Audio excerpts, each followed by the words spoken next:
మరొకసారి యోవేలు గ్రంథం 2వ అధ్యాయము 12వ వచనం చూడటం గమనించండి. ఎప్పుడైనాను మీరు ఉపవాసం ఉండి కన్నీరు విడుచుచు దుఃఖించుచు వినయపూర్వకంగా తిరిగి నా యొద్దకు రండి, ఇదే యెహోవా వాక్కు. దేవుడు ఇశ్రాయేలు జనాంగానికి తన యొద్దకు వచ్చేదాని కొరకై ఆహ్వానాన్ని పలుకుతున్నాడు. దేని కొరకు అంటే ఉపవాస ప్రార్థన కొరకు. ఎందుకు అంటే వారి స్థితిగతులు క్షీణతలో ఉన్నాయి, వారి ఆత్మీయ జీవితాలు నష్టపోయి ఉన్నారు, వారి హృదయాలలో సంతోషమును కోల్పోయి ఉన్నారు, వారి యొక్క భౌతిక సంబంధమైన ఆత్మ సంబంధమైన జీవితాలలో ఎంతో నష్టపోయి మరి ఏమీ లేని వారుగా మోడుగా మిగిలిపోయినటువంటి వారుగా ఉన్నటువంటి స్థితిని బట్టి దేవుడు యొక్క యోవేలు ద్వారా వారికి గొప్ప ఆహ్వానాన్ని పలుకుతున్నాడు.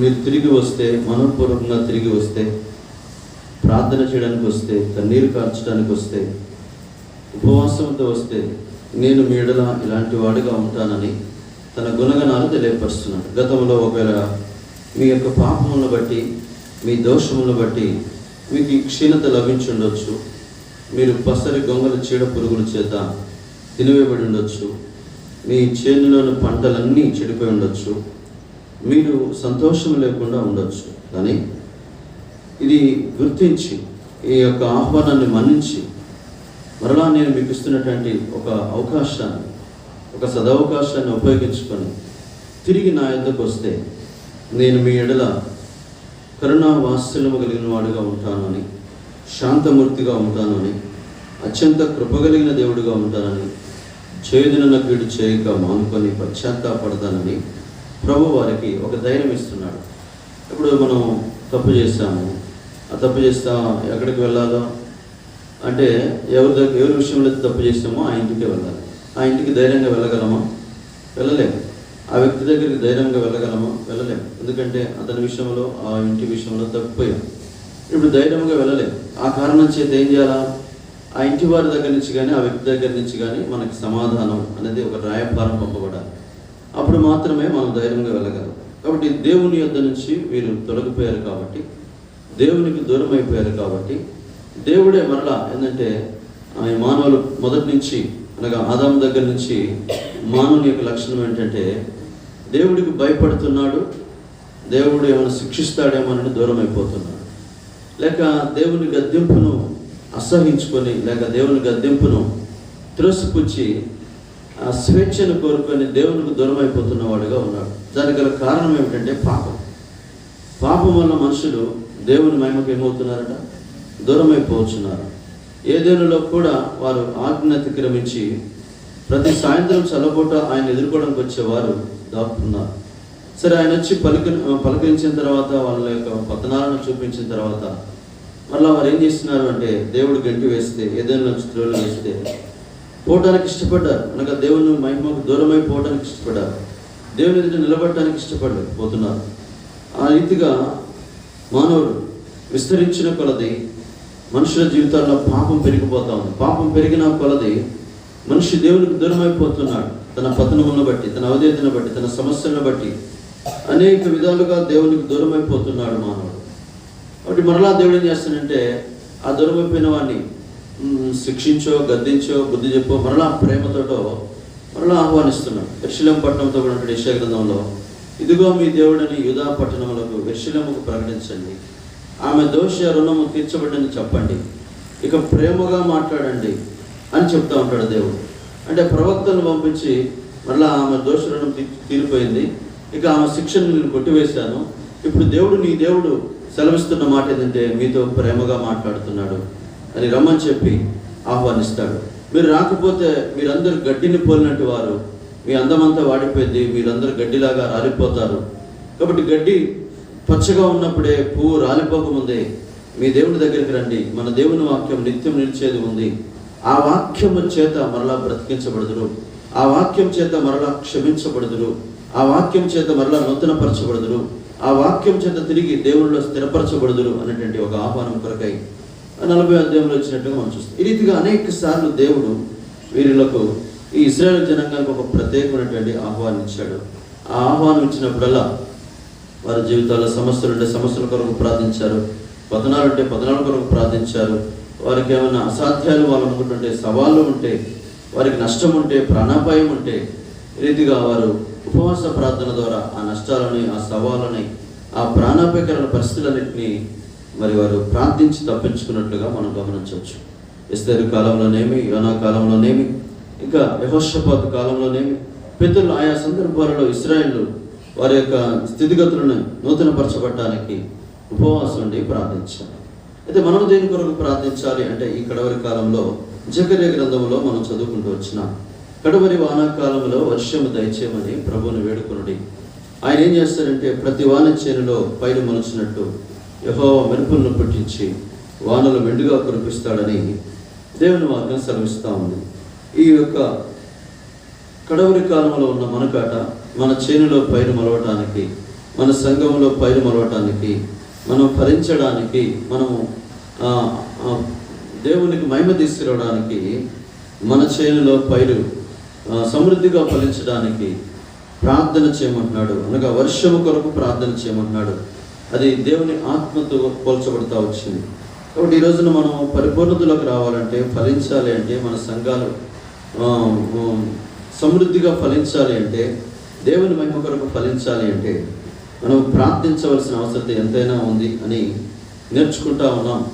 కడవరి కాలంలో ఉన్నటువంటి మనకు వర్షం అవసరమని నేర్చుకుంటున్నాం. వర్షం లేని సంఘము ఆ నేల చీలిపోయిద్ది అని దేవుని వాక్యం సెలవిస్తుంది. కాబట్టి ఇర్మియాలో వర్షం లేని కారణం చేత నేలలు చీలిపోతున్నాయి, సంఘాలు చీలిపోతున్నాయి. ఆత్మ లేని కారణం చేత ఐక్యత కోల్పోతున్నాం, ఐక్యత లేని కారణం చేత చీలిపోతున్నాం, విడిపోతున్నాం. కాబట్టి ఇప్పుడు కడవరి వానాకాలంలో ఏం కావాలి అంటే ఐక్యత కావాలి. నేల మరి చదును చేయబడాలి. నేలలో విత్తబడినటువంటి విత్తనము మొలకెత్తే రీతిగా మెత్తన చేయబడాలి. అనగా వాక్యము విత్తబడి మొలకెత్తే రీతిగా మెత్తన చేయబడాలి. విత్తబడిన వాక్యము 30దంతలుగా 60దంతలుగా 100దంతలుగా ఫలించేటట్టుగా మనము ప్రార్థన చేయాలి. ఆత్మ చేత కడవరి వర్షం చేత తొలకరి వర్షం చేత తడపబడాల్సిన అవసరం ఉన్నది. కాబట్టి మనము దినదినము దేవుని ఆత్మ చేత నింపబడటానికి, ప్రతిదినమున దేవుని యొక్క ఆత్మ చేత తడపబడటానికి, ప్రతిదినము మెత్తన చేయబడటానికి, ప్రతిదినము తడపబడిన కొలది నీరు కట్టిన మనకు ఎలా కడతాడట నీరు? యెషయా గ్రంథంలో రాయబడుతూ వచ్చింది కదా, 58:11 చూస్తే, నీవు నీరు కట్టిన తోట వలన నిత్యము ఉపుకుచుండు ఊట వలన ఉండెదవు. నీరు కడతా ఉంటే తోట నిత్యం అవుతుందట, ఉపుకుతూ ఉంటుందట.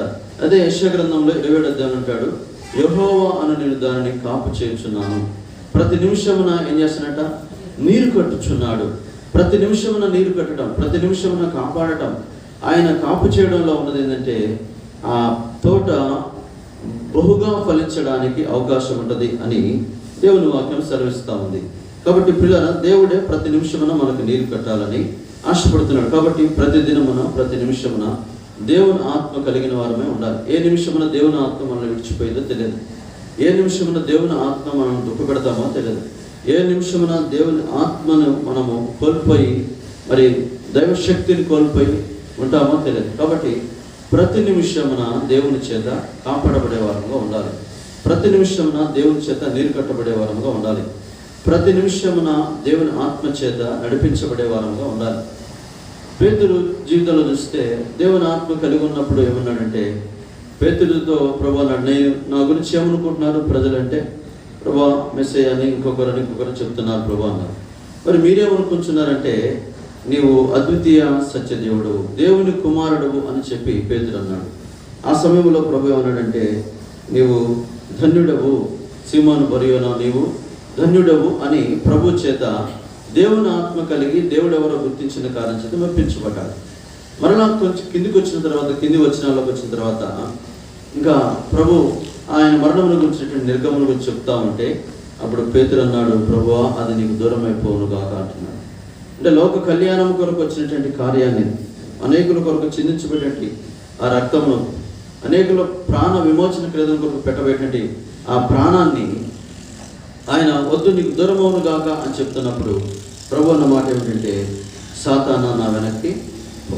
అంటే ఆ క్షణాలు నీడలు మారిన రీతిగా ప్రియమైనటువంటి వాళ్ళరా మనల్ని ఒక్కోసారి సాతాను ఆవరిస్తూ ఉంటాడనే సంగతి వాస్తవం.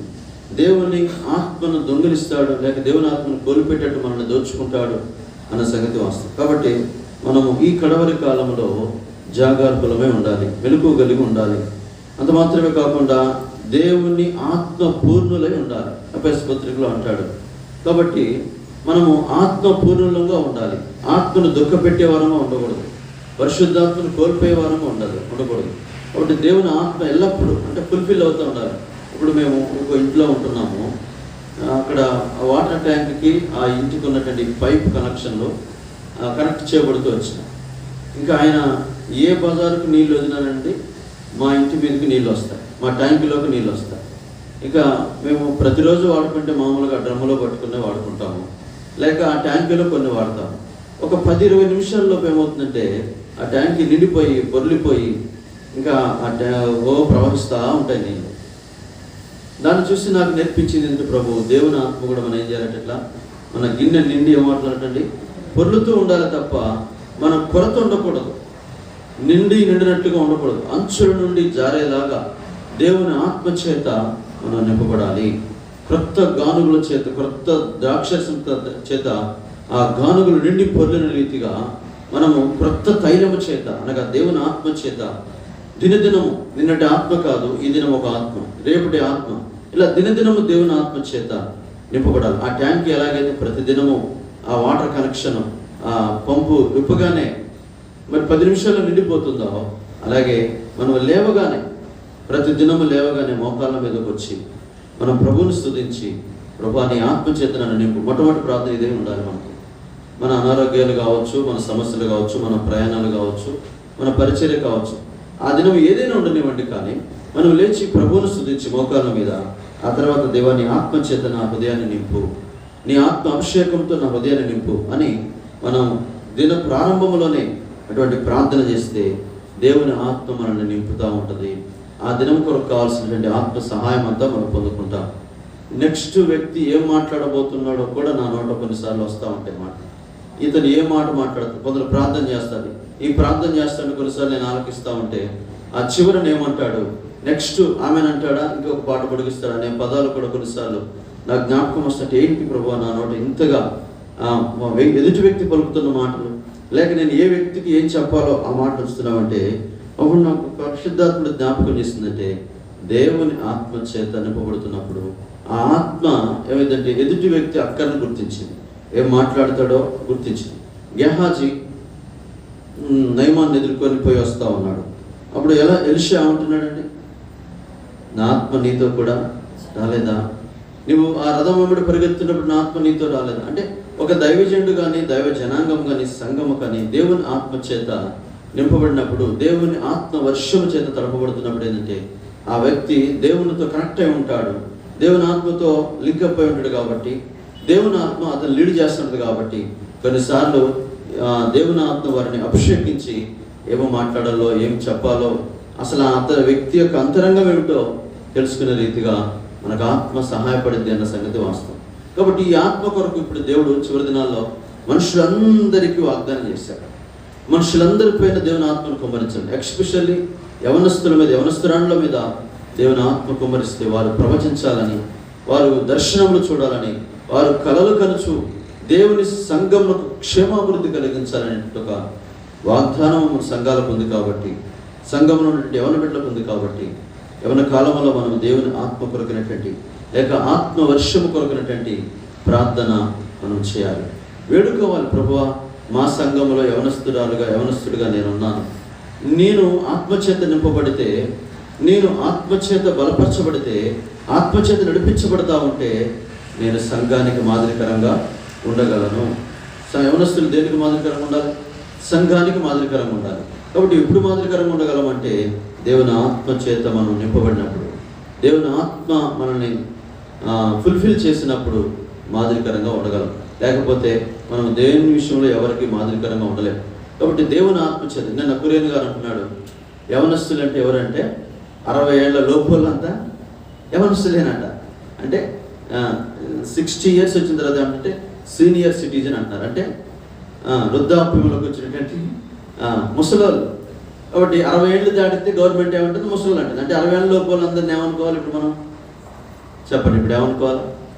మనం అందరము యవనస్తులమే అనుకోవాలా. 60 ఏళ్ళ లోపు ఉన్న వాళ్ళంతా ఏమనుకోవాలంటండి? యవనస్తులమే అనుకోవాలా. అది మధ్య వయసు కానివ్వండి, ఇంకే వయసైనా కానివ్వండి. మనకి ఇప్పుడు లోకరీతిగా పేరు పెట్టబడింది ఏంటంటే, వృద్ధాప్యంలో ఉన్న వారిని ఏమంటారంటే సీనియర్ సిటిజన్ అంటారు. వాళ్ళకి 60 ఇయర్స్ వచ్చిన తర్వాత పెన్షన్ స్టార్ట్ అవుతూ ఉంది. సో ఇప్పుడు 60 ఏళ్ళ తర్వాత మనం ముసలం. ఇక 60 ఏళ్ళ లోపు దాకా మనం ఏం చేయాలా? యవనస్తులం అన్నట్లుగా పరిగెత్తాలి. మరి కాలేబుకి ఎందుకో సీనియర్ సిటిజన్షిప్ ఇవ్వలేదు. అప్పుడు 85 ఏళ్ళు వచ్చినా కానీ ఆయన అంటున్నాడు, 40 ఏళ్ళప్పుడు ఉన్నంత బలం నాకు ఉంది, నేను యుద్ధాలు చేస్తానన్నాడు. సరే, ఆ రోజుల్లో ఆ బలము, ఆ దైవశక్తి ఆ రీతిగా వారికి ఉంది. ఈ దినాలలో కూడా మనకు నేను గత వారం కూడా చెప్పాను సంఘప్రార్థనలో లేక ఇక్కడ కొడుకులను, ఈ శరీరము, ఈ బాహ్య శరీరము కృషించేదే. ఈ బాహ్య పురుషుడు కృషించిపోయేవాడు, కానీ ఆంతర్య పురుషుడు అని ఉన్నాడు దినదినము నూతన పరచబడుతున్నాడు. అంటే దినదినము యవనస్తుడుగా నూతన పరచబడుతున్నాడు. అంటే మనం వాక్యములు ఎదిగిన కొలది మనం చూడండి, పుట్టిన దగ్గర నుంచి యవన కాలం వచ్చేంత వరకు యవనస్తులు మనం పిలుచుకుంటాం. యవన బలం ఉన్నంతకాలం యవనస్తులు పిలుచుకుంటాం. తిరిగి జన్మిస్తున్నాం. ఎప్పుడు జన్మిస్తున్నాం? యవన కాలంలో తిరిగి జన్మిస్తున్నాం. నువ్వు బాల్యంలో తిరిగి జన్మించినా మళ్ళా పడిపోతావు. మళ్ళా నీ యొక్క అవిధేయతను బట్టో లోక స్నేహాలను బట్టో పడిపోతావు. ఒక వ్యక్తి యవనస్తుడిగా ఉన్నప్పుడు మారు మనసు పొందితే, రక్షించబడితే, తన పాపాల విషయమై పశ్చాత్తాపడితే, నేను పాపిని అని గ్రహించి గుర్తించి పశ్చాత్తాపడి కన్నీరు కార్చి, ప్రభువా నా పాపాలు క్షమించు, నేను ఇంత ఘోర పాపిని అనే ఒక కాన్సెప్ట్స్తో కనుక అతను ప్రార్థన చేస్తే అప్పుడు తిరిగి జన్మించినట్లు. పాప క్షమాపణ పొందకుండా, నేను పాపిని అని గ్రహింపు లేకుండా బాప్తిసం తీసుకున్నా, నేను పాపం చేసి తిని నా పాపాల కొరకు నేను మారు మనసు పొందుతున్నాను, ప్రభువా నన్ను క్షమించు, నేను బాప్తిసం తీసుకుంటాను అని పౌలులాగా మన పాపంలో బాప్తిసం తీసుకొని కడిగి వేసుకోవాలి. అపొస్తలుల కార్యం ఉంటుంది, ఇంకెందుకు తడువు చేయడము, నీ బాప్తిసం తీసుకొని నీ పాపాలు కడిగి వేసుకో అని అననీయ చెప్తా ఉన్నాడు పౌలుకి. అంటే నేను పాపిని, ప్రభువాను ఎవడంటే నువ్వు విమర్శించే యేసుని చెప్పినప్పుడు ఇప్పుడు నేనేం చేయాలంటే, నువ్వు మారు మనసు పొందు, నువ్వు పాప క్షమాపణ పొందు, నీ కన్నుల నుంచి పొరల వంటి రాలుతాయి, బాప్తిసం తీసుకుంటే నువ్వు ఆత్మశక్తి చేత నింపబడతావు అని ప్రభువానికి బోధించాడు. ఆ కారణం చేత పౌలు అననీయ చేత బోధించబడుతున్నాడు, నువ్వు నీ పాపములు కడిగి వేసుకోవడానికి లేచి బాప్తిసం పొందు, బాప్తిసం పొంది నీ పాపములు కడిగి వేసుకో అని చెప్పినప్పుడు ఆయన పాపములు కడిగి వేసుకున్నాడు. ఆ రకంగా కడిగి వేయబడినప్పుడు తిరిగి జన్మించిన అనుభవంలోకి వస్తాడు. తిరిగి జన్మించిన అనుభవంలోంచి ఇప్పుడు ఆ శిశువుగా ఎదుగుతున్నాడు వాక్యం చేత. ఎదిగి యవన కాలం వచ్చేంత వరకు అనగా బలం పొంది, అంటే ఒక మళ్ళీ 20 ఏళ్ళ వరకు మనం ఆత్మలో బలం పొందాలంటే అంత టైం పట్టింది.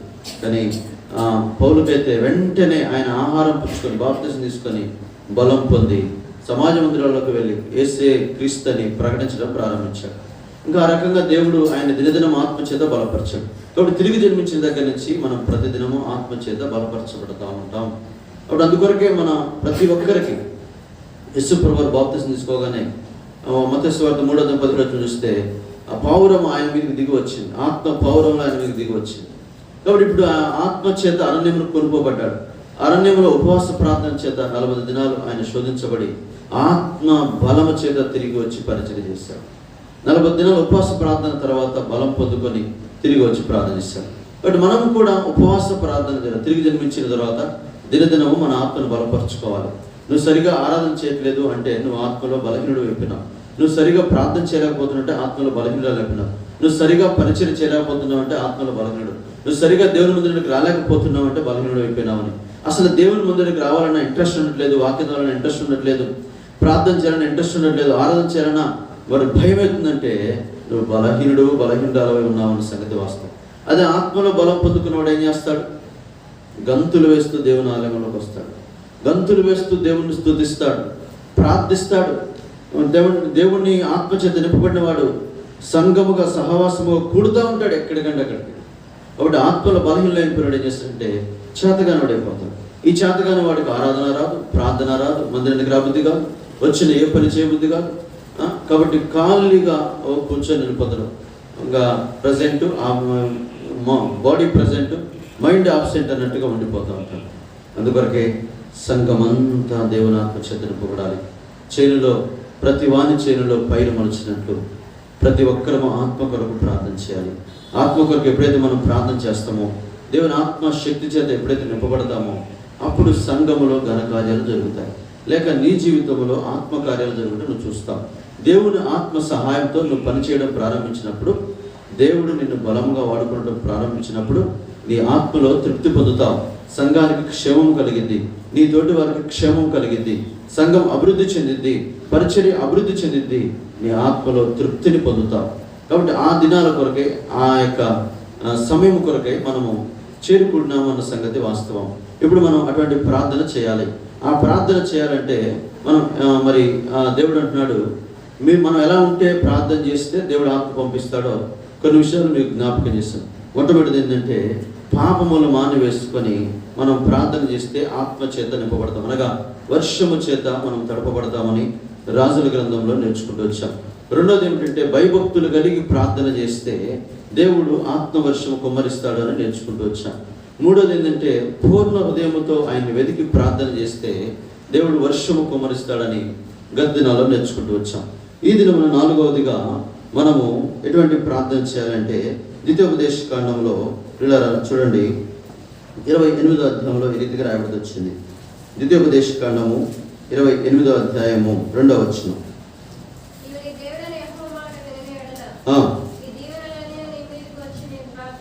తర్వాత 12వ వచనం.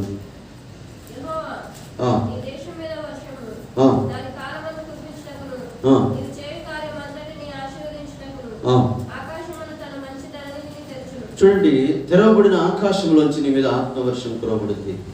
ఆకాశం అనే మంచి ధరణిని తెరుస్తాడట. ఎందుకు? తన అడుగు వారికి ఎంతో నిశ్చయముగా మంచి ఈవులను ఇవ్వటానికి. లూకా సువార్తలో ఉంటుంది. మత్తయి సువార్తనేమో అడుగుడి మీకు ఇవ్వబడును అన్నాడు. ఏమడగాల? తన అడుగు వారికి అందరికి నిశ్చయముగా తండ్రి పరిశుద్ధాత్మని ఇస్తాడు. అది లూకా సువార్తకు వచ్చినప్పుడు ఏమనుందంటే, అది శ్రేష్టమైన ఈవి అని రాయబడి వచ్చింది. ఇప్పుడు ఆకాశం అనే తన మంచి ధరణిని తెరిచి మంచి ఈవునిస్తాడు. మంచి ఈవి ఏమిటంటే అది ఆత్మ. ఇది ప్రతివానికి అవసరమైనది. ప్రతివాని చేనులో కురిపించవలసిన వర్షం ఆత్మవర్షం. ఇప్పుడు నీవు నీ దేవుడని యెహోవా మాట వింటే దాని కాలంలో, ఏ కాలంలో? ఈ కడవరి కాలంలో. మొదటి కాలంలో వర్షం కురిసింది, అపొస్తలుల కాలంలో కురిసింది. కొందరు గొప్ప గొప్ప దైవజనుల కాలంలో ఆత్మవర్షం కురిపించబడింది. బక్సింగర్ లాంటి వారి కాలంలో, చార్లెస్ పిన్ని లాంటి వారి కాలంలో, జాన్ వెస్లీ గారి లాంటి కాలంలో, మిషనరీల కాలంలో ఆత్మవర్షం కుమ్మరించబడింది. మరి మన కాలంలో ఏం కావాలి? ఇప్పుడు ఆత్మవర్షం కుమ్మరించబడాలి. దాని కాలంలో ఋతువుల ప్రకారం వర్షం కురిపిస్తాడు దేవుడు. కాబట్టి ఇప్పుడు మనం ఈ ఋతువులో ఉన్నాం. ప్రభా, మా ఋతువులో కూడా, మేము ఉన్నటువంటి ఈ ఋతువులో కూడా, లేక ఈ కాలంలో కూడా, ఈ సమయంలో కూడా మమ్మల్ని బట్టి మా మీద, మా సంఘం మీద, మా కుటుంబాల మీద నీ ఆత్మవర్షము కుమ్మరించము. ఆకాశం తెరవడును గాక. ఆకాశమును తన మంచి దండిని తెరచి ఆయన ఏం చేస్తాడట? వర్షమును కురిపిస్తాడు. ఎప్పుడు? నీవు నీ దేవుడైన యెహోవా మాట వినినప్పుడు ఈ దీవెనలన్నీ నీకు ప్రాప్తిస్తాయి. దీవెనల వర్షం నీ మీద కుమ్మరించబడింది. ఋతువుల ప్రకారం దీవెన వర్షం నీ మీద కుమ్మరించబడింది. ఎప్పుడు? నీవు దేవుడైన యెహోవా మాట విన్నప్పుడు. పిల్లలు గమనించండి, దేవుడు మన దగ్గర కోరుకుంటున్నది ఏమిటంటే మాట వినడం కోరుకుంటున్నాడు. ఏం కోరుతున్నాడండి మన దగ్గర? ఏం కోరుతున్నాడు దేవుడు చెప్పండి? మన దేవుడిని యెహోవా మనము ఆయన మాట వినాలని కోరుతున్నాడు. మనము ఆయన మాట వింటే ఈ దీవెనలు మనకు ప్రాప్తిస్తాయట. వినకపోతే శాపాలు ఉన్నాయి, వింటేనేమో దీవెనలు ఉన్నాయి. వింటే ఆకాశం తెరవబడుతుంది, వింటే మంచి ధరణిది తెరవబడుతుంది, వింటే దీవెనల వర్షము కుమ్మరించబడుతుంది, వింటే నీ చేనులో పైరు మొలుస్తా ఉంటుంది, వింటే నీ మీద ఆత్మవర్షం మెండుగా కుమ్మరించబడి నిన్ను ఫలింపజేసి నిన్ను మహిమలోకి తీసుకొస్తా ఉంటుంది. మహిమ నిమిత్తం పాత్రగా మారుస్తుంది. నీ చేత ఆత్మకార్యాలు జరుగుతాయి అన్న సంగతి వాస్తవం. మరి వినకపోతే శాపం. ఆది కాండంలోకి వచ్చినప్పుడు అక్కడ ఆదాముతో దేవుడు మాట్లాడుతున్న మాట ఏంటంటే 3:17లో, నీవు నీ భార్య మాట విన్నావు. అయ్యో నా ప్రజలు నా మాట వింటే, 81 కీర్తన 8వ వచనం 13వ వచనం. అయ్యో ఇశ్రాయేలు నా మాట వింటే, నా మార్గం అనుసరిస్తే ఎంత మేలు. అయ్యో నా ప్రజలు నా మాట వింటే ఎంత మేలు. అయ్యో ఆదాము దేవుని మాట విన్నట్టయితే ఎంత మేలు జరిగేది ఇప్పుడు కదా. ఆదాము దేవుని మాట వినలేదు, భార్య మాట విన్నాడు. అందుకని శాపము వచ్చింది. ఈ ద్వితీయోపదేశ కాండంలో 28వ అధ్యాయంలో 14 వచనాలు దాకా చూస్తే ఆశీర్వాదాలు ఉన్నాయి, దీవెనలు ఉన్నాయి. 15వ వచనం దగ్గర నుంచి విననేడల శాపములు ఉన్నాయి. చివరి వరకు శాపాలు చాలా ఉన్నాయి. దీవెనలు కొన్నే ఉన్నాయి. దీవెనలు కొందరికే దొరుకుతాయి. ఇప్పుడు సూపర్ మార్కెట్లో ఒక అనౌన్స్మెంట్ విన్నాం. ఆ సూపర్ మార్కెట్లో కొన్ని ఆఫర్స్ పెట్టారు. ఇదిగో ఫస్ట్ డే ఆఫర్స్ ఇవి, ఈరోజు వస్తే 1/2, 1/1, 1/3 అని కొన్ని ఆఫర్స్ ఇచ్చాడు. వాడు సూపర్ మార్కెట్ని అడ్వర్టైజ్మెంట్ కొరకు, దాన్ని గొప్ప చేసుకోవడం కొరకు ప్రజలు కిక్కిరిస్తూ ఉన్నారండి. కిక్కిరిసారు కూడా. అక్కడ చూస్తే ఇంకా ఇది కొంటే ఇది ఫ్రీ, ఇది కొంటే ఇది ఫ్రీ, స్టాక్ అవైలబుల్, స్టాక్ పరిమితిలో ఉంది. ఇప్పుడు ఆ లిమిట్లో ఉన్నటువంటి స్టాకును కొనడానికి ప్రజలు ఏం చేస్తారు? డోర్స్ ఎప్పుడు ఓపెన్ అవుతాయో అప్పుడు వెళ్తారు. ఖమ్మంలో మోర్ సూపర్ మార్కెట్ పెట్టారు. అది పెట్టినప్పుడు ఒక ఆఫర్ ఇచ్చారు. కూరగాయలు పెట్టారు, ఇంకా సరుకులు పెట్టారు, అన్నీ పెట్టారు, ఎవ్రీథింగ్ పెట్టారు. ఆ ఓపెనింగ్ రోజు అండి జనం కిక్కిరిసిపోతుంది. ఎందుకు? ఫ్రెష్గా ఉన్న వాటిని, కూరగాయలనేమి కానీ, సరుకులేమి కానీ, మంచి మంచి స్టాక్ అంతా ఆ స్టాక్ తర్వాత ఆఫర్ను కూడా ఉపయోగించుకొని ఎగబడి తెచ్చుకుంటారు. ఆ తర్వాత ఆఫ్టర్నూన్ పోయినా, ఈవినింగ్ పోయినా, ఏమండి ఇది ఆమ్లెట్ వచ్చింది అని నేను పోతే స్టాక్ అయిపోయింది సార్ అన్న. ఏమైపోయిందట? ఎందుకు? నా లేట్ వల్ల ఏమైపోయిందండి? కాబట్టి దీవెనలు కొన్నే ఉంటాయి. దీవెనలు కొందరికే అందుతాయి. మేల్కొల్పబడిన వారికి, విన్నవారికే దీవెనలు. ఈరోజున భూమి మీద ఎంతమంది ఉంటున్నారు? మన సంఘం ఇవాళ ఎంతమంది అండి? ఎంతమంది? నేను లెక్క పెడితే 45 కుటుంబాలు ఉన్నాయి. ఇంకా కుటుంబాల్లో 3 కాంచి 4 కాంచి 5 కాంచి ఇంక ఎక్కువ ఉన్నారు తప్ప ఇద్దరు లేరు. ఇక 3 4 వేసుకుంటే 45 కుటుంబాలకు 3 45 ఎంత తమ్ముడు? 130 40 మంది అప్పుంటారు. 150 మంది అప్పుడు పిల్ల జల్లలతో మొత్తం పట్టుకొని సంకరం పెట్టుకుని కూడా వస్తాయి. 150 మందికి ఆదివారం పూట వినపడింది. ఏంది? ఉపవాస ప్రార్థన కూడిక. కనీసం 50 మంది కూడా రాలేదు. దీవెనలు వద్దు వాళ్ళకి. ఈనాడు వాళ్ళకి పొలంలో పని కావాలి, క్వింటాల్ లెక్క పత్తి కావాలి. పత్తి నీ మీద ఆత్మను కురిపించదు, డబ్బు నీ మీద ఆత్మను కురిపించదు. వాడు అదే డబ్బు ఇచ్చి నాకు ఆత్మ కావాలా పెట్టేటవరే ఈ హృదయం సరిగా లేవు. ఇవాళ ప్రార్థనకు రాని వాళ్ళందరూ హృదయాలు సరిగా లేవు. ఒకవేళ వచ్చిన వారి హృదయాలు కనుక సరిగా లేకపోతే సరి చేసుకోవచ్చు. బట్ ఇప్పుడు మనం ఏం చేయాలా? స్టాక్ అవైలబుల్గా ఉంది, పరిమితితో ఉంది. ఇప్పుడు ఈ స్టాక్ని, ఈ ఆఫర్ని, ఈ ఆత్మ అనేటువంటి ఆఫర్ని, ఆత్మ ద్వారా కలిగే దీవెనని మనం ఏం చేయాలంటే ఆహ్వానాన్ని మన్నించి, ఇది వద్దులేక నాకు కొంచెం తిరిగి జలుబు ఎక్కువ, అది పెట్టుకోండి, అది కావాలంటే అది వేసుకోండి, ఆయన కథ కూడా వేసుకోండి. కాబట్టి ఇప్పుడు ప్రిమిటెడ్ వల్ల దేవుని ఆత్మ మనకి అందుబాటులో ఉన్నప్పుడు మనం ఏం చేయాలంటే వేగిరపడి పరిగెత్తి దేవుని ఆత్మ కొరకై ప్రార్థన చేసి పొందుకోవాలి. లేదనుకుంటే ఆ లిమిట్ దాటిపోతే మనం పొందుకోలేము. ఈ సమయం రాకపోతే మరొక సమయం రావచ్చు. నేను ఆత్మల గురించి చెప్పను, లేక మరొక దైవజనుడు చెప్తాడు, ఆయన ఆత్మల గురించి చెప్పరు. అప్పుడు నీకు దేవుని ఆత్మ విలువేంటో తెలిసిద్దా? నీకు రోగం ఎట్ట పోవాలో, నీకు ఆపదలు ఎట్ట తొలగిపోవాలో, ఎస్తేరు ఎట్ట ప్రార్థన చేసిందో, యోనా గ్రంథంలో నేను పట్టినస్లు ఎట్ట ప్రార్థన చేసిందో ఇవి చెప్పవచ్చు.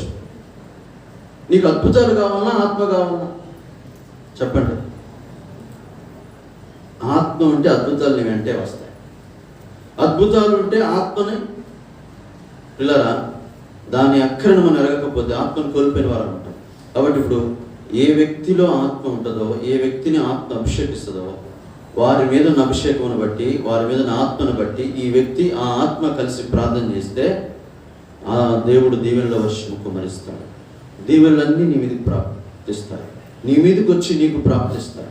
నువ్వు అడిగినవన్నీ పొందుకుంటావు. కాబట్టి ఉదయకాల సమయంలో మనం దేవుని మాట వినడానికి ప్రయత్నించాలి. వింటున్నాం, వినపడుతుంది. ఇప్పుడు మీకు దేవుని వాక్యమే వినపడుతుంది తప్ప నా గురించి ఏమి వినపడదు. వినపడటానికి కూడా వీల్లేదు. దేవుని మాట నువ్వు వినాలి, దేవుని గురించి నువ్వు వినాలి. దేవుని గురించి నువ్వు వింటున్నప్పుడు, దేవుని మాట నువ్వు వింటున్నప్పుడు దాన్ని ఏం చేయాలండి? ఏం చేయాలా? చెవుల దాకా వచ్చిన తర్వాత మెదడులోకో నోట్లోకో ఏంది పంపించకూడదు. అది పోవాల్సిన స్థలం ఏంటంటే హృదయంలోకి పోవాలి. దేవుని ఆత్మ నీ దగ్గరికి వచ్చినప్పుడు ఈ చెవులోంచి ఈ చెవిలో పోకూడదు. మధ్యలో గొట్టం పెట్టినట్టు పొగబోయినట్టు పోకూడదు. నోట్లోంచి కూడా వెళ్ళిపోకూడదు. మెదడులో కూడా కాదు, మనసులో ఉంటే కొన్ని రోజులు గుర్తుంటుంది వాక్యం అంతే. పోయినసారి చెప్పిన ఉపవాస ప్రార్థన గుర్తుంది కదా, మెదడులో పెట్టుకుంటే మళ్ళీ 4 రోజులే. అదే గుండెలో పెట్టుకుంటే, చెప్పండి, ఇక్కడ పెట్టుకుంటే ఇది భద్రంగా ఉంటుంది. ఇక్కడికి సాధారణ రాలేడు, దొంగలించలేడు. ఇది మతిమరుపుతో కూడింది. దీనికి లిమిట్ ఉంది. దీనికి ఒకసారి మతిమరుపు ఉంటుంది. కానీ హృదయంలో పడినది, ఆ మాటలు హృదయంలో ఉంటుంది. ఆ హృదయంలో పడింది ఎవరో ఎత్తుకున్నారు. ఎందుకంటే అది పడిన ప్రతి విత్తనము, పడిన ప్రతి మాట 30దంతలుగా, 60దంతలుగా, 100దంతలుగా నిన్ను ఫలింపజేస్తుంది, నిన్ను అభివృద్ధి పరిచింది అనే సంగతి వాస్తవం. కాబట్టి ఈ ఉదయకాల సమయంలో నీవు దేవుని మాట వినటానికే సృష్టించబడ్డావు, దేవుని మాట వినటానికే రక్షించబడ్డావు, దేవుని మాట వినటానికే చెవులు నిర్మించబడ్డాయి నీకు. కాబట్టి 40:8 ఏముందంటే, నీ ధర్మశాస్త్రం నా ఆంతర్యములో ఉన్నది, దేవా ఇదిగో నీ చిత్తం నెరవేర్చడానికి నేను వచ్చినా నీతో అంటిని. కాబట్టి ఇప్పుడు ఆయన ఆ వ్యక్తితో మాట్లాడుతున్నాడు. నా చిత్తం నెరవేర్చడానికి వచ్చావా, నా చిత్తం చేస్తావైతే అయితే నేను చెప్పేది విను అని నాకు చెవులు నిర్మించిన వాడు నీవే. ఎబ్రీ పత్రికలోకి వస్తే నాకు ఒక శరీరం నిర్మించిన వాడు కూడా నీవే. ఈ సర్వ శరీరం, ఈ చెవులు, నీ దేహము అంతా ఇటునండి నా మాట వినే రీతిగా ఉండాలి. ఒక చెవులతోటే కాదు, ఈ చెవులతో వినే దానంతటిని నీ శరీరంలో స్పందించాలి. ఈ శరీరం అంతా సృష్టించబడింది నా మాట వినటానికే. చెవులతో విన్నది శరీరంలో, అంటే నీ జీవితంలో చెవులతో వింటున్నావు కొన్ని మాటలు, దైవవాక్యం. అంటే నీ మనసులో ఉన్న పాపాన్ని పోగొట్టుకోవడానికి మనసు దాకా వెళ్ళాలి వాక్యం. నీ హృదయంలో ఉన్న పాపాన్ని పోగొట్టుకుని హృదయం దాకా వెళ్ళాలి. నీ చేతులతో ఉన్న పాపాన్ని పోగొట్టు చేతుల దాకా వెళ్ళాలి. నీ శరీరంలో ఉన్న పాపాన్ని పోగొట్టు శరీరానికి పనిచేయాలి. నీ కాళ్ళతో ఉన్న పాపాన్ని పోగొట్టుకుని కాళ్ళలో పనిచేయాలి. నీ కళ్ళలో ఉన్న పాపాన్ని పోగొట్టు కళ్ళలో పనిచేయాలి. ఈ రీతిగా సర్వ శరీరంలో నువ్వు చెవులతో విన్న ఆ మాటలు నీ దేహంలో క్రియ జరిగించాలి. ఎక్కడ లోపం ఉందో అక్కడికి వెళ్ళాలి. అందుకనే దేవుని వాక్యం ఎక్కడ దాకా వెళ్ళిందట, నువ్వు వింటే, నువ్వు స్వీకరిస్తే. దేవుని వాక్యాన్ని, ప్రభా నీ వాక్యం కొరకే వచ్చాను నాయన, నీ మాట మీద ఆశ పెట్టుకొని వచ్చాను, ఈరోజు నన్ను ఈ స్వరం వినాలని వచ్చాను, నా అక్కరిది, నా అవసరది, నా ఆపదిది, నా అనారోగ్యం ఇది, నా అవిధేయతిది అని ప్రార్థనాపూర్వకంగా వస్తే నువ్వు విన్న వాక్యం ఎక్కడ దాకా వెళ్ళిందంటే ప్రాణ, ఆత్మ, కీళ్ళు, మూలుగులు సహా విభజించినంత మట్టుకు దూరుచు వెళితే ఇంకా ఖాళీ అక్కడ ఉండదండి. ప్రాణంలోకి పోయింది, ఆత్మలోకి పోయింది, శరీరంలోకి, కీళ్ళలోకి, మూలుగులోకి పోయింది. ఈ 3 ఉన్నాయి మన దేహంలో. ప్రాణం ఉంది, శరీరం ఉంది, ఆత్మ ఉంది. కాబట్టి వాక్యము 3టికి ఏం కలిగించాలా? 3టికి క్షేమాభివృద్ధి కలిగించాలి. వాక్యము నీ శరీరానికి క్షేమం కలిగించాలా? వాక్యము నీ ప్రాణానికి మేలు కలిగించాలా? వాక్యము నీ ఆత్మకు మేలు కలిగించాలి. శరీరాన్ని స్వస్థపరిచి, ప్రాణాన్ని బలపరిచి, ఆత్మను స్థిరపరిచే రీతిగా ఈ వాక్యము పనిచేయడానికి దేవుడు ఇచ్చాడు. లేక దేవుడు తన మాటను ఉపయోగిస్తున్నాడు. దేవుని మాట ప్రతి వ్యక్తికి 3 అంతలుగా ఉపయోగపడాలి. ప్రాణానికి, శరీరానికి, ఆత్మకు ఉపయోగపడాలి. నువ్వు వింటే ఉపయోగపడుతుంది. విన్నట్టుగా నటిస్తే మాత్రము అది నీకు ప్రయోజనం కలిగించదు, నీలో ఏ కార్యం జరిగించదు. ఎంతో కాలంగా వస్తావు, వింటావు, నీ లోపలకు వెళ్ళకపోతే, వాక్యం నీ హృదయంలో పనిచేయకపోతే, ఆ మాటలు నీ హృదయంలోకి రాకపోతే ఎంతకాలం ఉన్నా నీ జీవితంలో, ప్రవర్తనలో మార్పు రానే రాదు. మార్పు రాని ఆ వ్యక్తులతో అయ్యో వినుమంటుకు విందురు కానీ వీరు గ్రహింపరు. ఎందుకు వింటున్నారు? ఎందుకు గ్రహించట్లేదు? వినాలి కాబట్టి వింటున్నారు. మరి ఎందుకు గ్రహించట్లేదంటే, గ్రహిస్తే ఆ పాపాన్ని మానుకోవాలా, గ్రహిస్తే ఆ చెడుతనం విడిచిపెట్టాలా, గ్రహిస్తే దేవుడు చెప్పింది చేయాలా. దేవుడు చెప్పింది చేస్తే అన్ని విషయాల్లో, అన్నిసార్లు నాకేం మేలు కలిగింది అనుకున్నాడు యోనా. నువ్వు లేచి నినివేకి వెళ్ళు. నేను నినివేకి వెళ్తే నాకేం ప్రయోజనం? నేను వెళ్ళాల్సింది తార్షీషు కదా. నేను తార్షీషుకి వెళ్తా, నేను తప్పించుకొని వెళ్తా, దేవుని మాట నుంచి పక్క నుంచి వెళ్తా. నాకు కావాల్సింది తర్షీషు. కానీ దేవుడు పొమ్మంటుంది నినివే. ఈ పోరాటంలో దేవుని మాటను పక్కన పెట్టి, అందుకని దేవుని మాట వినలేదు.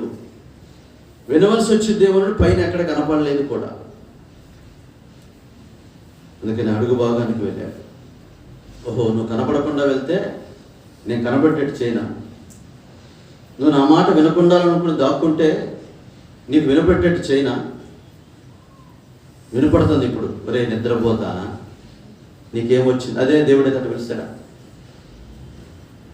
దేవుడే తట్టు పిలుస్తాడా? ఈయనే చెప్పుకున్నాడు ఆయన గురించి సాక్షి. నేను సముద్రానికి ఆకాశంలో సృష్టికర్త అయిన దేవుడు పిలిచిన అట్లాగే పిలుస్తాడు. మన పేరు పెట్టి పిలుస్తాడు దేవుడు. కొర్నేలి, నీ ప్రార్థనలు వినబడ్డాయి. అననీయా పో. ఇట్లా దేవుడు దావీదు, పేతురు ఇట్లా ప్రభు పిలుస్తున్నాడు. నువ్వెవరినో ఆ పేరు పెట్టి పిలుస్తాడు. అదే నువ్వు వినకపోతే నీ పేరు మారిపోయింది. నేను పిలిస్తే వాడు వినడు, పలకడు. వినకూడదనుకొని, పలకకూడదనుకొని దాక్కున్నాడు అమరములో. కనపడకూడదనుకొని దాక్కున్నాడు అమరములో. అయితే కనబడేటట్టు చేయాలంటే నా చేతులు అన్నీ ఉన్నాయని చూపిస్తా.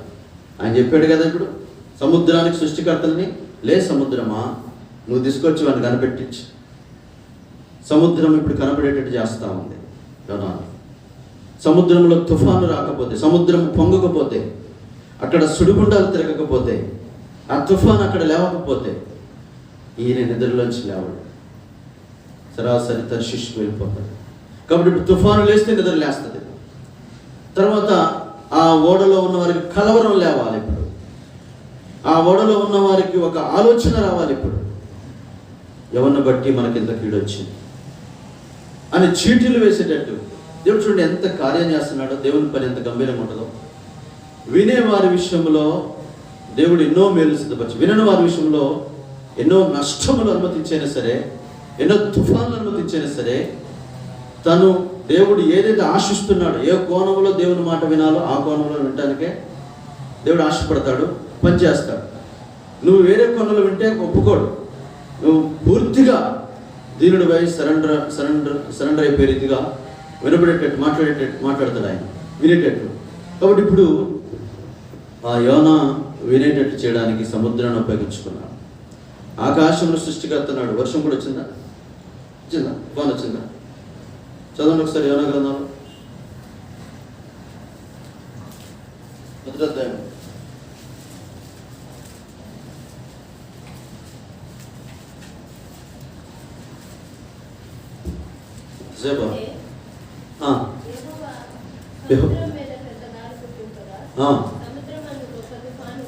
చూడండి, గాలి వస్తుంది, సముద్రంలో సుడిగుండాలు వేస్తున్నాయి, తుఫాను వస్తుందండి. ఇప్పుడు ఆకాశం సృష్టికర్త వర్షం ఎక్కడి నుంచి వస్తుంది? ఆకాశం తన దండిని తెరచి దీవెనల వర్షం కుమరిస్తాడు. కానీ ఇప్పుడు ఆకాశం నుంచి వర్షం వస్తుంది యోనాను మేలుకొల్పడానికి. వింటే దీవెన యోనాకి, వినకపోతే నిద్రపోతే, వినకపోతే నష్టమే, ప్రాణాపాయమే. ప్రాణాపాయం వచ్చినంతగా ఆయనకు చుట్టుకున్నాయట పాతాళం, నాసు పీసు. మరి ఎందుకు ప్రాణాపాయం తెచ్చుకుంటున్నావు? ఎందుకు అవమానం తెచ్చుకుంటున్నావు? ఎందుకు ఒరే నిద్రపోతా అనిపించుకుంటున్నావు? ఒరే నీకు ఏమొచ్చింది? నువ్వు ఇక్కడ పడుకోవడానికి నువ్వు ఉండాల్సిన స్థలం ఎక్కడ? నువ్వు లేచి ప్రార్థించవలసింది కదా. ఇంత తుఫాను వస్తున్నప్పుడు కూడా, తుఫాను నీ జీవితంలో అనుమతించబడుతున్నప్పటికీ, ఆయన సముద్రం మీద తుఫాను కురిపిస్తున్నప్పటికీ, అందరి జీవితాలకు నష్టం వస్తున్నప్పటికీ, ఓడలోని సరుకులన్నీ సముద్రంలో వేస్తున్నప్పటికీ చింత లేకుండా నిద్రపోతాయోనా? నేను నిద్రపోతా అనక, నీకు ఏమొచ్చింది అనక. వందనాలండి ప్రవక్త గారు అంటారా? నీకు భయపడతారా? కాబట్టి యోనాను మేలుకొన్నాడు. సముద్రానికి ఆకాశం సృష్టికర్తను. వర్షం వస్తుంది ఆకాశం నుంచి, సముద్రంలోంచి అలలు వస్తున్నాయి, ఎగిసిపడుతూ ఉన్నాయి. కానీ ఈ మనుషుడు మారట్లేదు. చెప్పుకోవడానికైతే చెప్పుకుంటున్నాడు, అంటే వినుమట్టుకు వింటున్నాడు, కానీ మార్పు మాత్రము అప్పటికైనా వినట్లేదు. నేను ప్రార్థన చేయను కానీ నన్ను ఎత్తేం చేయండి. దేవుని మాట ఏందండి అక్కడ? ఆ అన్యులతో పలికిస్తున్నాడు. ఓరే నిద్రపోతా, నీకేమొచ్చింది, లేచి నీ దేవుణ్ణి ప్రార్థన చేయి. మా దేవతల పేరిట ప్రార్థన చేశాం, ఇది దైవస్వరం. గాడిదతో పలికించాడు, బిలాము ఎక్కడికి పోతున్నావు. పేతురుతో పలికించాడు, పేతురు అబద్ధం ఆడావు కదా. కోడితో పలికించాడు పేతురికి, అబద్ధం ఆడావు కదా. మరి ఇప్పుడు ఈ వ్యక్తి ఈ అన్యులతో మాట్లాడిస్తున్నాడు. ఈ వ్యక్తితో, మరి నిద్రపోతా, నీకు ఏమొచ్చింది, లేచి ప్రార్థన చేయొచ్చు కదా. అది దైవస్వరం అనుకోవట్లే. మీరా నన్ను నన్ను నన్ను నాకు చెప్పేది అంత ఉందా? డిగ్రీ నాకు చెప్పేంత డిగ్రీ ఉందా మీకు? మీకు అంత లేదులే కానీ నన్ను ఎత్తి సముద్రమే. మీరు చెప్పితే వింటే నేనెందుకు? ఇంకా దేవుడు చెప్పితే వినడు వాడు ఎవడు చెప్పినా వినడు. అర్థమైందండి? ఈ మాట మీరు అండర్లైన్ చేసుకోండి. ఒక గొప్ప పలుకుగారు, దేవుడు చెప్పితే వినడు వాడు ఎవరు చెప్పినా విన్నాడు. అది ఎవరైనా సరే, నేనైనా నీవే. దేవుని మాటే దాటినవాడు భర్త ఎంత, భార్య ఎంత, సంఘం ఎంత, సేవకుడు ఎంత, అమ్మ ఎంత, నాన్న ఎంత, అక్క ఎంత, చెల్లి ఎంత, మొత్తం తెచ్చి రాసుకోండి. ఎవరు ఎంత మన కింద ఎవరు ఎంత? కానీ నువ్వు దేవుని కింద ఎంత? నువ్వు ఏపాటి వాడువరా నేను చెప్తే తినకపోవడానికి? నువ్వు సముద్రం అంత గొప్పడువా? తిమిలింగం అంత గొప్పడువా? తుఫాన్ అంత గొప్పడువా? పోనీ మనుషుల కంటే గొప్పవాడు ఏమైనా ఉందా నీకు గొప్పతనం? ప్రవక్త గొప్పతనం ఏమైనా ఉందండి దేవుడు వాడుకోకపోతే? దైవసేవకుని గొప్పతనం ఏమైనా ఉందా దేవుడు వాడుకోకపోతే? విశ్వాసిని గొప్పతనం ఏమైనా ఉందా దేవుడు రక్షించకపోతే? ఎవరిది ఏమీ లేదు. కానీ మనం ఏదో గొప్ప వాళ్ళని ఫీల్ అయిపోతాం. వింటే బట్టికి నీకు గొప్పతనం ఉండదు. వింటే నువ్వు గొప్పవాడు, గొప్పదానివి కదండి. భక్త్ సింగర్ దేవుని మాట విన్నాడు, ఎంత గొప్పవాడేంటి.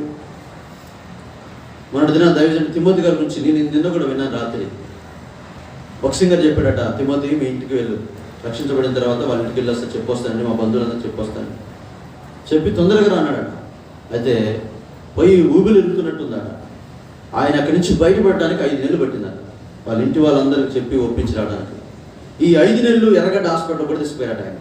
మా వాడికి పిచ్చి పట్టిందని ఎర్రగడ్డ పిచ్చి హాస్పిటల్కి, డాక్టర్ల దగ్గరికి, మంత్రజ్ఞుల దగ్గరికి, వీడికి మందు పెట్టారని మందులు పక్క పంపించిన దగ్గరికి, వీడికి శాతపడి ఇరుగులకి రకరకాలుగా తిప్పి చివరికి వచ్చి కోర్టు మెట్లు ఎక్కించాడు. 9 ప్రామిసరీ నోట్ల మీద సంతకాలు పెట్టించారట. అన్నిటి మీద సంతకాలు పెట్టాడట. తర్వాత వాళ్ళ చిన్న ఆయన, వాళ్ళ నాన్నగారు అందరూ పెద్ద కుటుంబం మాట, 5 అన్నదమ్ములు. వారందరూ ఆ భోజనం చేశారట. భోజనం చేసిన తర్వాత అబ్బాయి మీదకి వెళ్ళారట. వాళ్ళ నాన్నగారు చిన్న ఆయన, కృష్ణ నీ ఆస్తి లేదో మేము దొంగతనంగా కాజేయాలని కాదురా, కనీసం, ఆయన పేరు కృష్ణమూర్తి, కనీసం ఈ ఆస్తి పోతుందన్నా నువ్వేమైనా లోపడతావేమో అనుకున్నావురా అంటే, నాకు ఆస్తి వద్దేమో, నీకేం కావాలరా, ఇగో ఏదైనా గురువు దగ్గర ఉంటావా, పో, పుస్తకాలు తెచ్చుకుంటావా, చదువుకో, ఏమన్నా చేసుకుంటూ చేసుకో, కానీ ఆ మతంలో మాత్రం కలమాకు. కులభ్రష్టుడు అయిపోతావు, మతభ్రష్టుడు అయిపోతావు, అన్నీ కోల్పోతావు, ఆస్తిని కోల్పోతావు. అన్నీ కోల్పోయాక ఏమిటిరా నువ్వు సంపాదించి సాధించేది? ఇంతవరకు ఎవరు లేరురా మన వంశంలో ఇట్లాంటి వాళ్ళు, ఇంత పిచ్చి, ఇంత మతభ్రష్టుడు, మతం పిచ్చి పెట్టినాడు. ఇది మతం కాదు, మీకు చెప్తే అర్థం కావట్లేదు అని ఆయన ఆ దైవజనుడు అక్కడ అందరిని ఒప్పించి నన్ను వదిలేసి నేను ఎక్కడి నుంచి వచ్చానో అక్కడికి వెళ్తాను, ఏ దేవుడు నన్ను రక్షించాడో ఆ దేవుడి దగ్గరికి వెళ్తానని. ఆయన సరిగా వృద్ధి లేదు కానీ అక్టోబర్ నెలలో వచ్చాడు ఆయన హెబ్రోన్కి. ఆ హెబ్రోన్లో అడుగుపెట్టి ఆయన దాదాపు 54 సంవత్సరాలు మరలా వెనుదిరగల హెబ్రోన్లోనే తన యాత్రను ఏం చేశాడు, చివరికి వచ్చాడు. దేవుడు అన్యాయం చేశాడా? దేవుడు నీ తల్లిదండ్రులు పోగొట్టుకుంటే, నీ ఆస్తిని పోగొట్టుకుంటే, నీ బంధువులను పోగొట్టుకుంటే ఏమైనా అన్యాయం చేస్తాడా? దేవుని మాట విన్నాడు కాబట్టి ఆ దైవజనుడు నిన్నటి దినాల వాళ్ళందరూ వచ్చారు. వాళ్ళ బంధువులంతా ఏం చేశారు, వచ్చి విగ్రహారాధికులుగానైనా వచ్చి ఆ మహిమను చూశారు. మన జీవితాల్లో కూడా మనము దేవుని మాట వినటానికి క్రయం చెల్లిస్తే ఇంకెవరు మనకు గొప్పలు కాదు. మనం ఒకటి ఏ ఒక్క వ్యక్తి గొప్పవాడు కాదు, దేవుడు తప్ప. దేవుడే నీకు గొప్పవాడైనప్పుడు నీవు దేవుని దృష్టికి గొప్పవాడు అవుతావు. యోహాను లూకా సువార్త 1:17 ఫస్ట్ లైన్లో ఏముంటుందంటే, యోహాను ప్రభు దృష్టికి గొప్పవాడు. లాస్ట్ లైన్లో ఏముంటుందంటే యోహాను గురించి, అతడు పుట్టినందువల్ల అనేకులు, నువ్వు ప్రభు దృష్టికి గొప్పవాడు, గొప్పదనం అయితే నిన్ను బట్టి అనేకులు ఏం చేస్తారు, సంతోషిస్తారు. ఈరోజున బాక్సింగ్ అయిన బట్టి, దైవజనులను బట్టి, తిమోతి గారిని బట్టి, ఇప్పుడున్న దాసులను బట్టి ఎందరో సంతోషిస్తున్నారు. దేవుని సంగమా, నిన్ను బట్టి, నన్ను బట్టి ప్రభు బిడ్డలు సంతోషించే రీతిగా మనం దేవుని మాట విందాం. దేవుని మాట వినటానికే మనం సృష్టించబడ్డాం, చెవులతో నిర్మించబడ్డాం. గమనించండి, చెవులు లేని వారుగా ఉండద్దు. పూర్వకాలంలో ప్రవక్తలతో మాట్లాడిన దేవుడు అని రాయబడికి వచ్చింది. ఎబ్రీ పత్రిక 1:1 వచ్చింది. ఈ దినములంతా మంది ఎవరితో మాట్లాడుతున్నాడు? తన కుమారుడు ద్వారా మాట్లాడాను. ఫినిష్ అయిపోయింది. ప్రవక్తలు వచ్చారు, కుమారుడు వచ్చాడు. ఇప్పుడు ప్రకటన గ్రంథం 2వ అధ్యాయంలో 2వ వచనం స్టార్ట్ చేస్తే ఆ 3వ అధ్యాయం ముగించే లోపల 7 సార్లు ఉంటుంది. 7 సంఘాలతో ఆత్మ మాట్లాడుతున్నది. ప్రతి సంఘముతో దేవుడు మాట్లాడుతున్నాడు, దేవుని ఆత్మ మాట్లాడుతుంది. ఈ దినాల్లో దేవుని ఆత్మ మాట్లాడుతూ ఉంటే నువ్వు వినకపోతే, ప్రవక్తలు మాట్లాడారు, వెళ్ళిపోయారు. దేవుని కుమారుడు మాట్లాడి వెళ్ళిపోయాడు. ఇప్పుడు ఆత్మ మాట్లాడుతూ ఉంది. ఆత్మ సిద్ధపరచాలని చూస్తుంది నీ విషయంలో. నువ్వు ఆత్మస్వరం వినాలి. ఆత్మ మాట్లాడే మాటలు నీ విషయమే నువ్వు వినాలి. వింటే నీకు దీవెనలు. వినకపోతే ఇప్పటికైనా వినడానికి ప్రయత్నించే.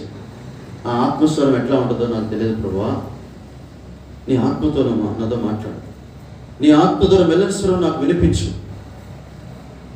అని నువ్వు ప్రార్థనా పూర్వకంగా నీ దినాన్ని ప్రారంభించు, ముగించు. వాక్యము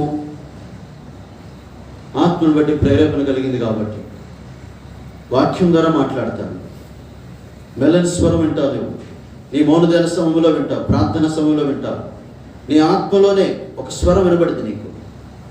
బక్సింగ్ గారు ఒకరోజు ఒక హోటల్లో టిఫిన్ చేయడానికి వెళ్ళారు. ఆర్డర్ ఇచ్చారు. వచ్చే లోపల ఆలస్యం అవుతుంది. బక్సింగ్ లెఫ్ట్ ఇక్కడి నుంచి వెళ్ళిపో.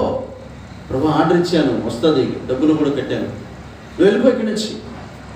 ఆ స్వరం వినబడుతున్న ఆత్మలో. అప్పుడు వాక్యంలో ఉందా? నువ్వు లేకపోయి నుంచి పోయి వాక్యం తీసేదే టైం కాదు. ప్రార్థన చేసుకున్నాను. అది టిఫిన్ వచ్చాక ప్రార్థన చేసేది లే. కూర్చున్న వ్యక్తికి ఆత్మలో వినబడుతుంది స్వరం. ఆ హోటల్లో మెట్లు కిందకి దిగాడు, బయటికి వెళ్ళాడు. ఆయన వెనకాల కుప్పగొలిపోయింది హోటల్. ఆత్మస్వరం వింటాము, వాక్యస్వరం వింటాము, ప్రార్థనలో వింటాము. మరి ఈ రకంగా ఏ విషయంలో నువ్వు వినకపోతే, ఇన్ని రకాలుగా దేవుడు మాట్లాడుతున్నప్పుడు కూడా దేవుని స్వరం నువ్వు వినకపోతే ఎలా? నువ్వు భక్తి కలిగిన వాడు దానవ నీతో ఎలా పని చేయించుకుంటాడు ఆయన? కొన్ని దేవుడు ఎలా నీకు దీవెనలు ఇస్తాడండి? వద్దా? దైవ దీవెనలు వద్దా? నీ కష్టార్జించేది ఎక్కువ కాదు దీవెనలు, ఆశీర్వాదం ఎక్కువ కాదు. సంఘానికి దైవ దీవెనలు కావాలి. ఒక దైవ జనాంగంకు, ఒక దైవ సేవకుడికి, దేవుని బిడ్డకి పరలోకపు దీవెనలు ఇవి శాశ్వతములు. నీ కష్టం చేత, నీ తలాంతుల చేత, నీ శ్రమ చేత, నీ పొలము చేత, నీ ధనము చేత, నీ యొక్క ఉద్యోగం చేత, నీ తల్లిదండ్రుల చేత వచ్చేవన్నీ ఇక్కడ వరకే ఉంటాయి కదా. కాలేబు కుమార్తె ఆక్స అడుగుతుంది, నాయన నాకు దీవెన దయచేవా? ఏం కావాలమ్మా ఇంకా నీకు? మడుగులు ఇచ్చావు, మరి మెరక భూములు ఇచ్చావు, నీళ్ళు మడుగులు లేదు. దానికి 2 భూములు కావాలి, పైది కావాలి, కిందిది కావాలి. భూమి వచ్చిద్దామంట రాదు. అదే యోబుతో కుమార్తె ఉంది. నా తండ్రి, యెహోవాకు మాట ఇచ్చావా? దేవుని మాట కొరకు నన్ను నేనైనా చంపుతాను. నన్ను దేవునికి ఏమైనా మాట ఇచ్చావా? పోనీ నీ తల్లిదండ్రులు ఇచ్చిన మాట నెరవేరుస్తావా? ప్రజలు సమర్పిస్తారు కొంతమందిని బాల్యంలో ఉన్నప్పుడు, వృద్ధాపంలో క్షమించండి, వారు ఏదైనా అనారోగ్యాలు వచ్చినప్పుడు, ఈ బతికితే నీకు ఇస్తాను నాయన, నీ సేవకి ఇస్తాను. లేదు, వాళ్ళకి ఏదైనా రోగాలు వచ్చినప్పుడు నా బిడ్డల్ని వాడుకో అని. మరి తండ్రులు తల్లులు దేవుడికి ఇచ్చే మాట బిడ్డలు నెరవేర్చకపోతే, పోనీ నువ్వు దేవుడితో ఏదైనా ఒక మాట, ప్రభా నేను నీతో మాట ఇస్తున్నాను, నీకు ఆ మాట నెరవేరుస్తాను అనకపోతే, ఈ భూ సంబంధంగానే నాకు అది కావాలైనా, వాడు కావాలైనా, ఇది కావాలైనా, వీడు కావాలైనా, ఆ ఉద్యోగం కావాలని అంటే నువ్వు దైవ ప్రత్యక్షతలోంచి కోల్పోతావు. దైవ దర్శనం నుంచి పక్కన నీ ట్రాక్ మారిపోయినట్టే. నీ ట్రాక్ మారబడదు. మార్గంలో మీరు చూడండి, పురాతనకరమైన మార్గాల్లో అంటే పురాతన మన పితరుల మార్గాలు. అబ్రాహాము ఏ మార్గంలో నిలబడ్డాడు? దావీదు ఏ మార్గంలో నిలబడ్డాడు? మరి ఇస్సాకు ఏ మార్గంలో నిలబడ్డాడు? యాకోబు పితరులు ఈ రీతిగా వాళ్ళు ఏ మార్గంలో నిలబడ్డారు? ఆ పురాతన మార్గాల్లో పోతాం. ఆ మార్గంలో నిలిచిండి ప్రభువా నా భవిష్యత్తు ఏంటి అంటే వాక్యం. మార్గం అంటే ఎవరు మళ్ళీ ఇక్కడ? నేనే మార్గం అంటే యేసు ప్రభువా. వాక్యము మీద బండ మీద నిలబడదాం, ప్రభువులో నిలబడదాం, ప్రభు మార్గంలో నిలబడదాం. ప్రభువా ఇప్పుడు నీకు నీ మార్గంలో నిలుచున్నా. ఇప్పుడు నా యొక్క జీవితంలో నా అక్కరలు ఇవి, నా అవసరతలు ఇవి, నా ప్రార్థన ఇది, నీ చిత్తమే, ఇదే నా ప్రార్థన, నీ చిత్తము. కాబట్టి దైవ చిత్తానికి ఒప్పుకున్నప్పుడు, దైవ చిత్తానికి లోబడినప్పుడు దేవుడే తన చిత్తానుసారంగా దయగలిగిన ఆత్మతో సమభూమి గల ప్రదేశం ఏం చేస్తాడు? నీ ముంగడ పర్వతాలు ఉన్నాయి, నువ్వు ఎక్కలేని పర్వతాన్ని ఎక్కిస్తాడు. లేదు నేను టైం వేస్ట్రా, నువ్వు ఎక్కడం నీకు శ్రమ ఎందుకు, నేనే ఆ పర్వతాన్ని ఏం చేస్తా? ఊడుస్తా. నీ ముంగట లోయలు ఉన్నాయి, నువ్వు దిగలేవు, నేను పూడుస్తా. పూడ్చేవాడిని పూడుస్తాడు, తుడిచేవాడిని తుడుస్తాడు. నీ చిత్తం ఉన్నావు కదా, దయగలిగిన ఆయన ఆత్మకు లోబడ్డావు కదా, ఆత్మచేత నడిపించబడుతున్నావు కదా, దేవుని ఆత్మ స్వాధీనంలో ఉన్నావు కదా. ఇప్పుడు ఆ దయగలిగిన ఆత్మని నేను చేస్తే తెలుసా? తన చిత్తానుసారంగా సమభూమి గల ప్రదేశంలో ఏం చేస్తుంది? నిన్ను నడిపించింది. నువ్వు గమ్యం చేరడానికి అడ్డుగా ఉన్న ప్రతి మార్గాన్ని ఆయన సరళం చేస్తాడు. ఎప్పుడు? దైవాత్మతో నింపబడినప్పుడు, దైవాత్మ చేత నువ్వు నడిపించబడుతున్నప్పుడు, దైవాత్మ చేత నువ్వు బోధించబడుతున్నప్పుడు, ప్రార్థిస్తున్నప్పుడు ఆత్మ సహాయంతో ప్రార్థించు. మనసుతో ప్రార్థించమాకండి, శరీరంతో ప్రార్థించమాకండి. మనసులో ఉన్నవన్నీ ఒక్కోసారి నెరవేర్చబడకపోవచ్చు, కానీ ఆత్మ సహాయంతో చేసిన ప్రార్థన దేవుడు నెరవేరుస్తాడు. కాబట్టి ఇప్పుడు మన మీద దీవెనల వర్షం కురిపించాలంటే